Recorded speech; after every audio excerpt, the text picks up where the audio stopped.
Nossa próxima convidada veio de Brasília para nos contar sobre a participação de lideranças jovens no governo e os programas do Ministério para Jovens. Com muita honra, convidamos Jaiana Nicarita da Silva, Secretária Nacional de Juventude do Ministério da Mulher, Família e Direitos Humanos. Seja bem-vinda, Jaiana.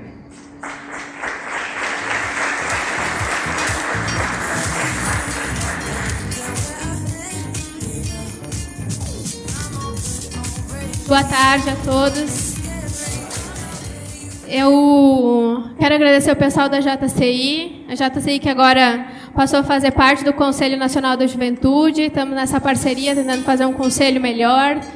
Esse ano temos o desafio da 4ª Conferência Nacional de Juventude. E temos muitas entidades boas com a gente agora, para somar nessa política de jovens.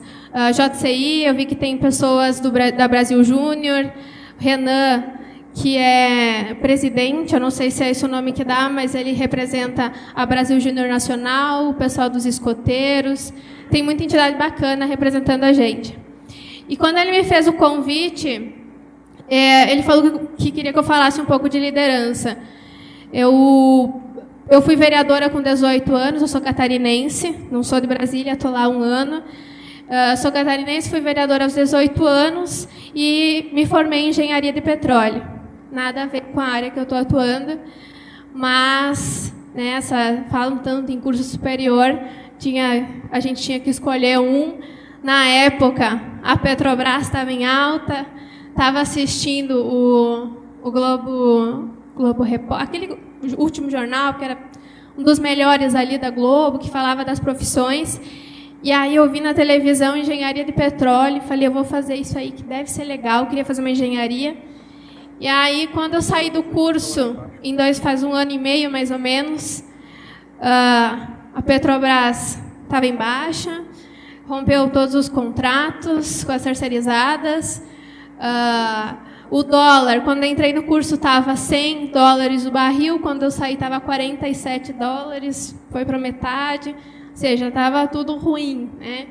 Aí eu fui trabalhar com a empresa da minha família, tem uma transportadora, e no final de 2018, nunca pensei em ir para a Secretaria Nacional de Juventude, fui convidada pela ministra Damares para fazer parte do Ministério da Mulher, Família e Direitos Humanos na pasta da Juventude. E aceitei, né? O pessoal pergunta como que você foi para lá. Tem uma variável nesse contexto, que é Deus, com certeza, porque não tem nenhuma outra explicação. Eu não sabia que existia a Secretaria Nacional de Juventude, e os meus amigos que estavam participando da transição sabiam que a ministra queria uma mulher nessa pasta, e me ligaram, me convidando, enviei meu currículo, aí fizemos uma série de entrevistas, e a ministra acabou nos chamando. E estamos aí, tentando fazer a nossa parte, tentando fazer alguma política de juventude junto com as outras pastas, é um tema muito transversal. E eu gostaria de passar um vídeo no começo. Tem um vídeo aí? Só segura um pouquinho.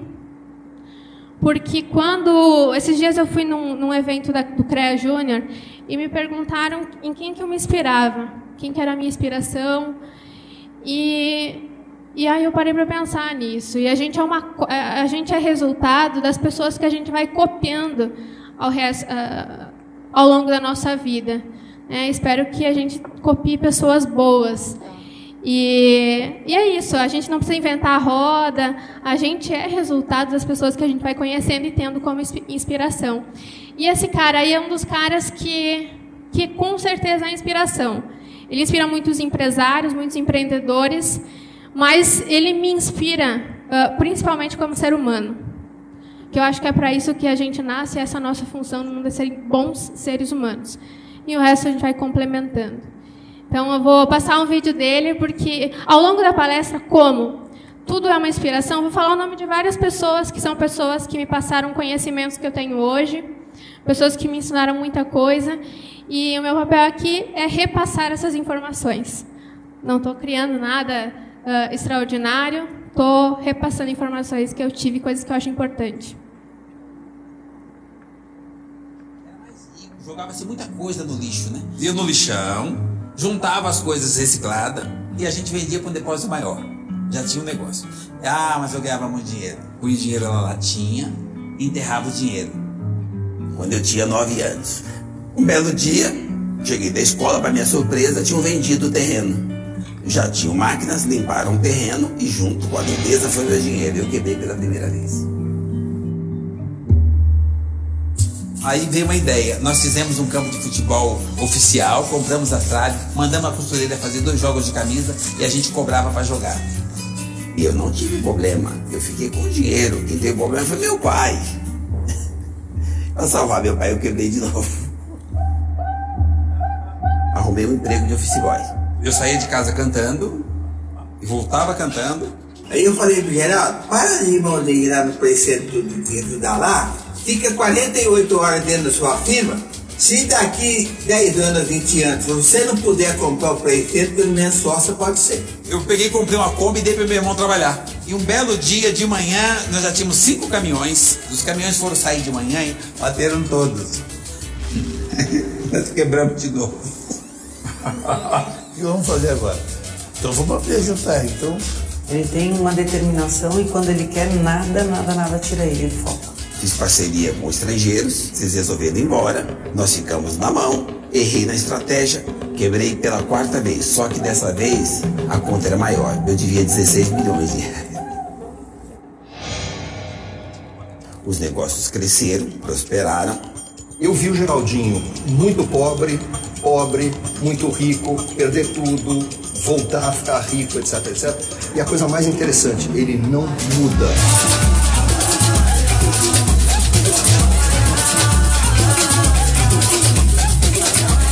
Hoje eu tenho uma empresa de reciclagem automotiva que cresce no mínimo 30% ao ano. Se por acaso tiver uma pedra no caminho, ela vai servir de degrau, porque eu vou crescer de novo fazendo outra coisa. A minha filha costuma dizer que eu sou irritantemente feliz. Enquanto houver vida humana e alimentação, tem caminhão e tem JR para poder dar manutenção. E esse cara, conversei com ele, a gente ouviu uma palestra dele, e aí no final ele falou das várias vezes que ele quebrou, né? Que os negócios dele deram errado, e aí ele falou, sabe quantas vezes eu dei errado? Nenhuma. Eu fiquei sem dinheiro. Dinheiro é uma variável. Fiquei sem dinheiro diversas vezes. Mas que eu dei errado, não. Os meus negócios deram errado. E você vê que, quando você fala do caso dele, o Geraldo é um cara muito conhecido no meio empreendedor. Quando você fala do caso do Geraldo, as pessoas falam, mas ele é difícil ser o Geraldo, ele é um cara diferenciado, não é para qualquer um. Mas o diferencial dele, assim, com certeza é o ser humano que ele é. Você não vê, ele sai de manhã, ele cumprimenta o poste que ele vê na frente dele. Ele abraça um mendigo na rua. Ele é uma pessoa humana, antes de qualquer coisa. E aí o Geraldo falou, e por que eu vou falar que eu me inspiro em outras pessoas? Porque a gente tem inspirações, tem muita gente que veio atrás da gente, que já fez muita coisa boa. Eu acho que compete a nós, principalmente os jovens, a espalhar essas informações e valorizar, né? Eu acho que a gente tem que se inspirar nessas pessoas. E ele falou que ele queria conhecer Harvard. Ele falou, todo mundo estudou em Harvard, uau, fulano vai na televisão, na entrevista, falou que fez pesquisa em Harvard, o outro também. Ele falou, eu não sei se ele tem ensino médio. Ele falou, eu quero ir para Harvard também. E aí o Rufino foi para Harvard, e ele falou, e aí disse que ele começou a ouvir um curso de gestão dele, e as pessoas, e aí ele começou a dar uma gargalhar no meio do curso. Ele fez 3 cursos. Começou a dar uma gargalhada. Porque a pessoa estava falando da importância do relacionamento interpessoal para você fazer negócio. Você não faz negócio com uma empresa. Você faz negócio com um ser humano, com uma pessoa que está aí, ela que toma decisões. E aí ele falou que ele começou a dar risada e perguntaram por que ele estava rindo. E ele falou que aquilo ele tinha aprendido quando ele tinha 11 anos de idade. Porque porque ele aprendeu a fazer esses negócios, de colocar o dinheiro na latinha, de tratar as pessoas bem e ser feliz, desde que ele era criança no lixão. E aí eu falo de um outro negócio, que agora é meu, pessoal. Mas também é muito inspirado no Geraldo e em outras pessoas. Eu tive a oportunidade de ir para Paris no último ano, e os meus amigos falaram, você tem que ir no Museu do Louvre, você tem que conhecer o Louvre, tem que ir naquele museu.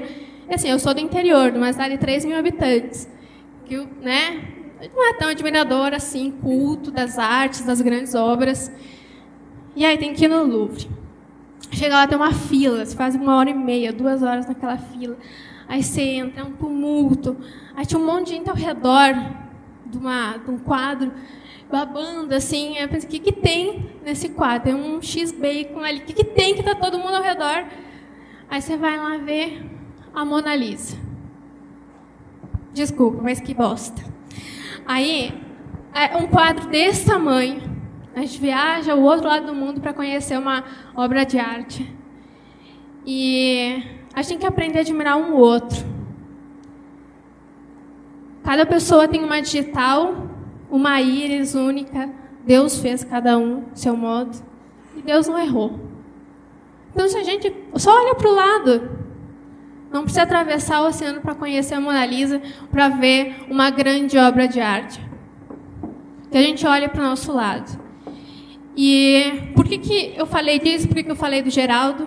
Porque, com certeza, a liderança são pessoas que passam pela nossa vida e nos tocam, e nos modificam. Para mim, essa é um grande significado do que é ser líder. E o Geraldo e outras tantas pessoas que passaram pela minha vida me mudaram muito. E aí a gente sai da faculdade, tem que ingressar no mercado, ter sucesso. E eu conheci uma pessoa que me perguntou o que era sucesso para mim. E eu gostaria de perguntar isso e saber se alguém quer definir o que é sucesso.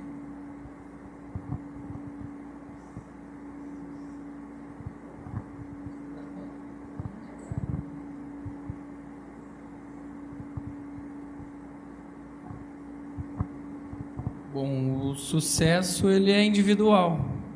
Ele é como se cada um tem a sua forma de pensar, tem a sua história. Então, cada um vai chegar no seu sucesso que acredita como meta e não é o outro que vai falar, você chegou, você não chegou. Eu acredito que essa energia interior, o significado para a vida, às vezes, da própria pessoa, no caso, relativo. Quem mais quer falar? O que é a sua definição de sucesso? E aí eu falei que o meu sonho era ser mãe, que eu queria ter muitos filhos e que para mim o sucesso ia ser quando eu estivesse na minha casa, com vários filhos, com a minha família e estabilizada, né? Quando a gente consegue ter dinheiro para sustentar a nossa família. E aí esse professor me falou: você sabe o que é sucesso e qual que é o ideal de vida de um urso? É fazer um ninho, ter os filhotes e conseguir suprimento. Para nós, seres humanos, suprimento é para ele a comida. O teu objetivo de vida e o teu imaginário de sucesso é o mesmo que um urso. Você é um ser humano, você é racional. É igual um João de Barro que quer ter um ninho, os filhos e suprimento. Não pode ser. A gente é ser humano. E aí a gente volta para o que é sucesso e o que é ser humano. E todo mundo falou, empresas são feitas de pessoas, governos são feitos de pessoas, países são feitos de pessoas. E o sucesso é a gente conseguir ser um bom ser humano. Sem nenhuma sombra de dúvida, é isso que a gente deixa como sucesso. E eu vim falar hoje da Secretaria Nacional de Juventude e do que a gente tem feito. Eu já contei um pouco do que eu sou. Pode passar? Do que eu aqui, minha trajetória.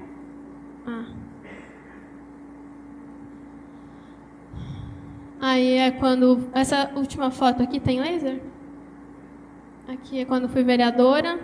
Era a única menina, tinha 18 anos.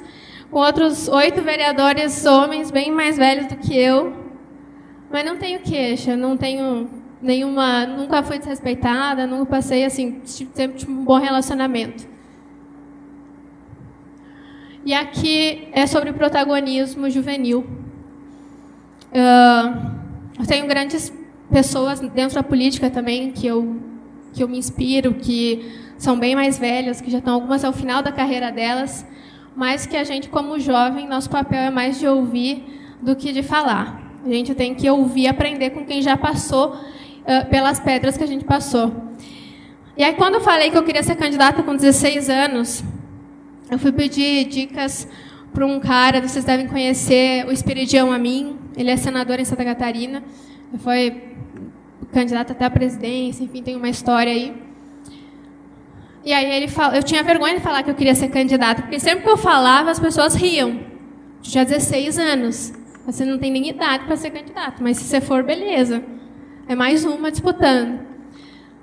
Aí ele falou, você tem que falar que você quer ser candidata. Eu tinha vergonha. Então você tem que falar que você quer ser candidata.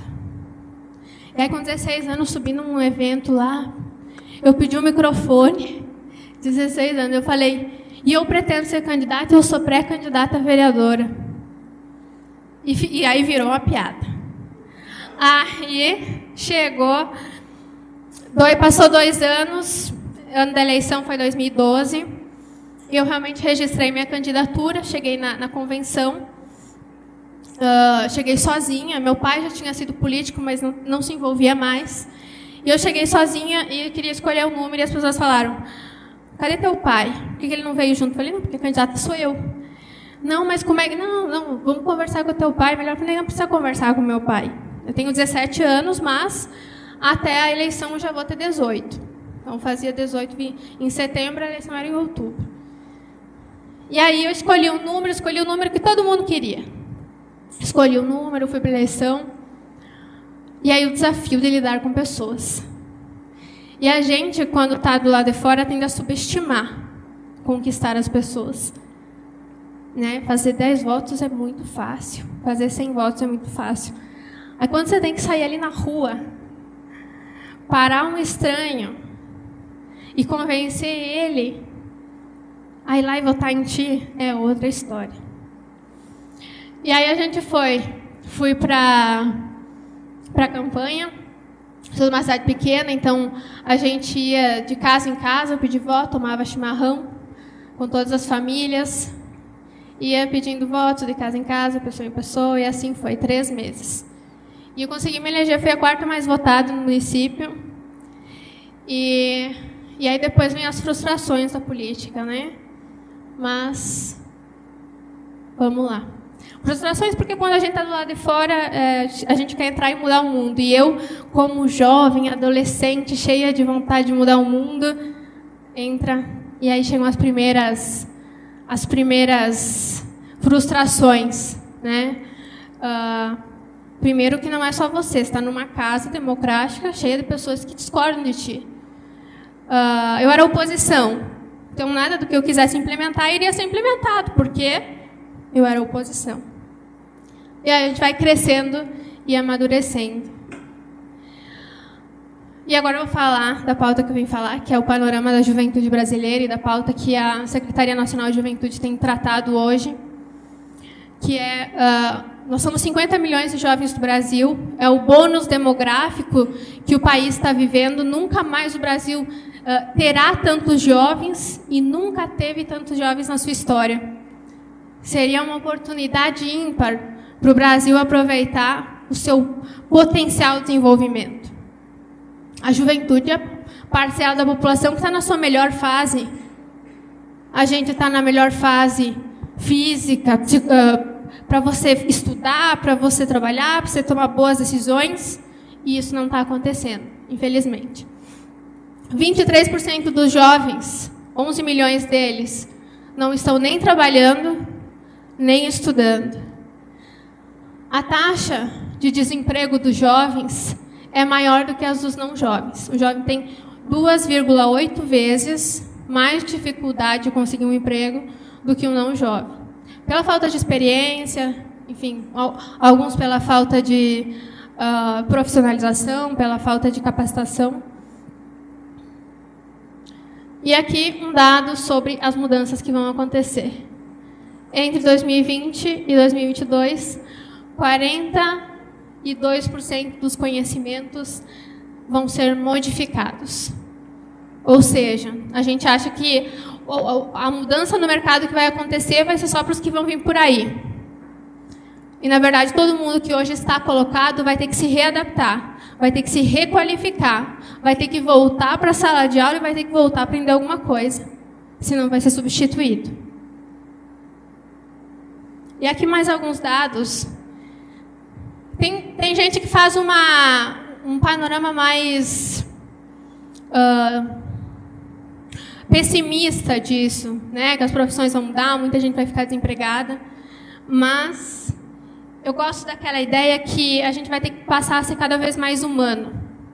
O que não for atividade humana, uma máquina pode substituir. Imagina que triste que era você acordar todo dia e ir para o trabalho e ficar apertando um botão, carimbando um papel. Essas atividades tendem a ser substituídas. E quais não podem ser substituídas? As atividades mais humanas. O atendimento. As atividades e as características que nos fazem mais generosos com o próximo. Que abrem a nossa mente para ver o outro mais do que a nós mesmos. 65% das crianças e jovens vão trabalhar em profissões que ainda não existem. E ninguém consegue dizer exatamente quais serão as profissões futuras. Eu lembro quando eu assisti na televisão aquela propaganda de que a engenharia de petróleo ia ser o futuro. Né? Erraram feio. Então, é algo que realmente a gente tenta procurar o que a gente vai aprender, qual o curso que a gente vai fazer para poder se encaixar nesse mercado que está vindo aí. E são poucas informações que, de fato, a gente encontra.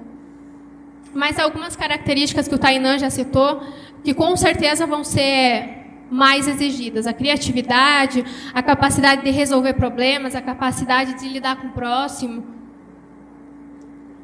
No Brasil existem 460 mil vagas na área de TI que não estão preenchidas. E nós temos 11 milhões de jovens que não estão nem estudando e nem trabalhando. E tem um bocado de vaga na área de tecnologia que não está sendo preenchida. Então, mais do que lançar novos cursos, novas faculdades, novos livros, a gente precisa focar nas áreas certas, nas profissões certas. Aqui tem um contexto do que é essa indústria, do que ela vai exigir mais da gente. São processos enxutos, mais eficientes, mais baratos, com a introdução de novas tecnologias dentro dos processos e mais investimento em pesquisa, em inovação e desenvolvimento.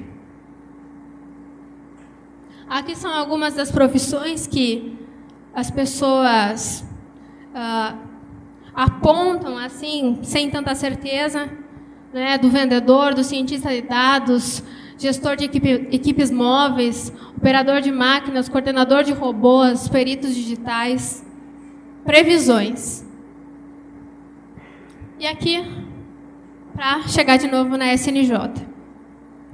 Diante desse cenário, a gente focou em trazer essas informações para os jovens.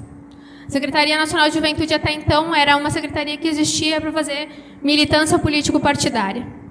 A gente quis tirar esse papel da secretaria e trazer ela para falar dos assuntos que, de verdade, vão e já impactam os jovens. Então, a gente decidiu falar com eles dessas mudanças que estão acontecendo na geração deles e que vão ser cada vez mais acentuadas. Pode passar? Ah, não, sou eu que passo. Programas. Aí tem o ID Jovem, é um programa que já existia quando a gente assumiu a SNJ, que dá a mesma meia entrada para os jovens carentes. Para mim, ele é mais justo que a própria carteira estudantil, porque ele é para o jovem carente, para o jovem que realmente não tem condições de pagar uma meia entrada, e ele dá um benefício a mais, que é a passagem interestadual gratuita. Um curso de gestão de finanças, que a gente está fazendo junto com o Banco Central, porque é um dado assustador de que 40% dos jovens brasileiros já estão no SPC ou no Serasa, ou seja, tem que ensinar essa galera a administrar os seus recursos. O Inova Jovem, que é um programa de empreendedorismo, e que agora a JCI tende a entrar junto com a gente. A própria Conage, eu sei que o Marcelo Coelho esteve aqui hoje de manhã, Conage também vai estar junto com a gente.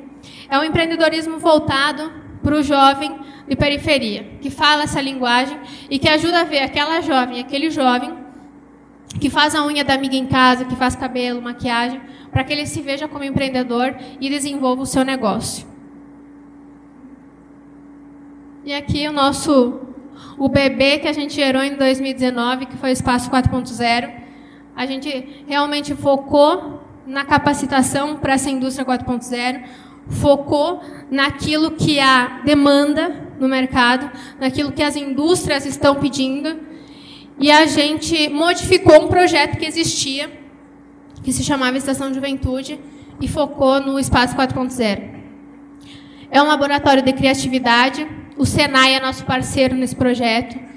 Então, a gente trabalha com 1.200 problemas da indústria que estão listados, e os alunos trabalham na solução de problemas. Você pega um problema que uma marca X tem com a sua embalagem, e lá você tem prego, martelo, ferramenta, até impressora 3D, e todos os softwares de desenvolvimento para encontrar soluções para problemas.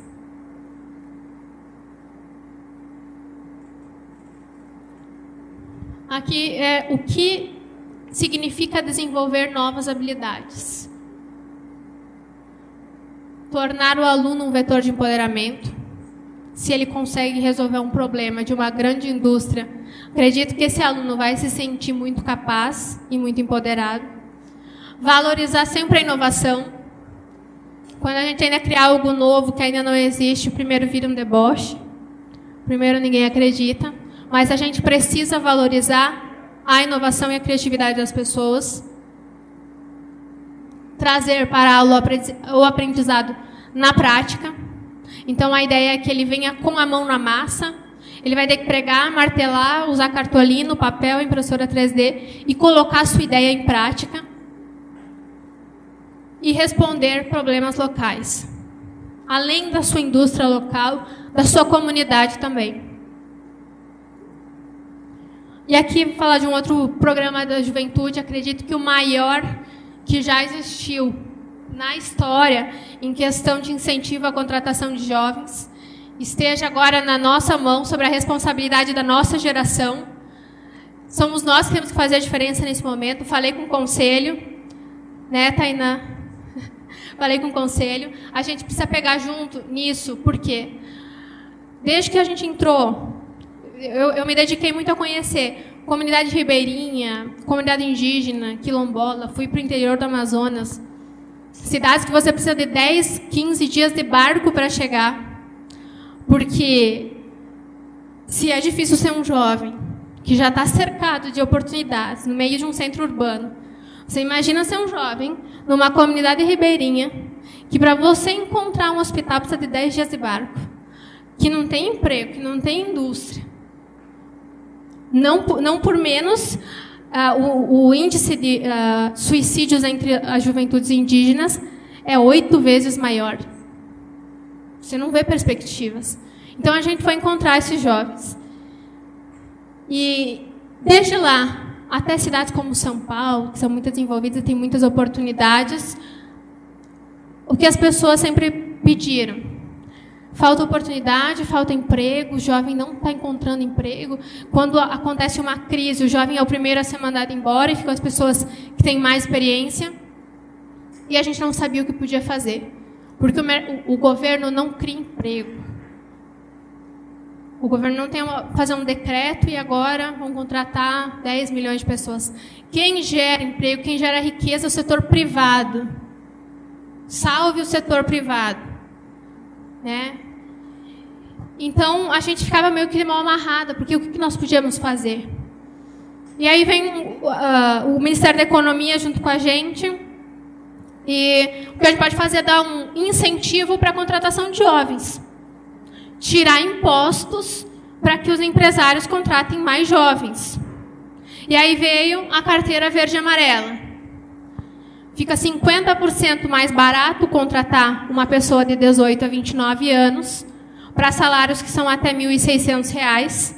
Mantém todos os direitos trabalhistas, férias, 13º, FGTS. E você tira todo o imposto que seria parte do governo. Então, nessa conta, só quem perdeu foi o governo. São 10 bilhões que deixa-se de arrecadar em 5 anos que o programa vai existir. Não é uma política vitalícia. Pretende-se dar uma solução por um espaço de tempo, enquanto a gente atravessa esse momento de recuperação econômica. É uma política para durar 5 anos. E a gente pode ter um potencial de empregar até 1.200.000 jovens. Essa MP está valendo desde o dia 1º de janeiro. Então, as empresas já podem contratar jovens nessa modalidade. E ela vale até abril, dependendo como o Congresso vote. Está na mão dos parlamentares. Agora é a nossa hora, enquanto juventude, de fazer o nosso lobby e pedir pela aprovação dessa MP, que é importante, sim, para essa faixa etária que não está conseguindo a primeira oportunidade, o primeiro emprego. Então, vamos lá, vamos fazer a nossa parte enquanto juventude, quando as causas são importantes para o Brasil e para a juventude em todo. E hoje a gente está falando aqui para uma Câmara de Jovens Líderes. E aqui são outras medidas que também impactam a vida do jovem. E quando a gente falou do jovem empreendedor, a MP da Liberdade Econômica facilita muito a abertura das novas empresas, facilita um pouco, ainda tem muito a se fazer. A esse jovem abrir a sua primeira empresa, a não depender do seu alvará quando o seu negócio não oferece risco. A proibição do casamento infantil foi a primeira lei que o presidente sancionou, que proíbe casamento para menores de 16 anos. E a Política Nacional de Prevenção ao Suicídio e à Automutilação. E aí é um assunto bem crítico, que nos preocupa muito, porque a automutilação, em especial, é algo que o filho não vai contar para o pai. Ele está na escola se cortando, seja com uma navalha, com uma lapiseira sem ponta, e ele não vai contar para o pai. E agora os alunos estão compartilhando lâminas. Então vem um outro risco. E nós não tínhamos dado nenhum. A gente sabia que estava acontecendo, porque os pais, os professores principalmente, vinham falar: os alunos estão se cortando, estão se automutilando, eles estão sofrendo. E a gente não tinha a dimensão disso. Como é que você vai fazer uma política pública se você não tem dados? Não pode, a lei nos proíbe de fazer qualquer ação sem dados.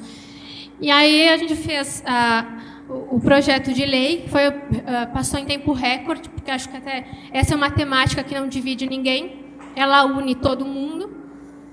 E agora todas as escolas e unidades de saúde têm que notificar os casos de automutilação, para que em um tempo a gente possa investir recursos e fazer de fato uma política para isso. E aqui alguns dados assim. A gente tem essa reforma do ensino médio, ela começou em 2015. E eu acredito muito nela como um grande passo para a nossa educação.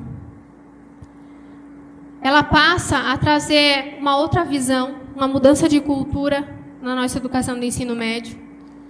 Quando o aluno ele pode ter um ensino técnico junto com o seu ensino médio, que isso em alguns países acontece em 90% dos alunos passam por ensino técnico.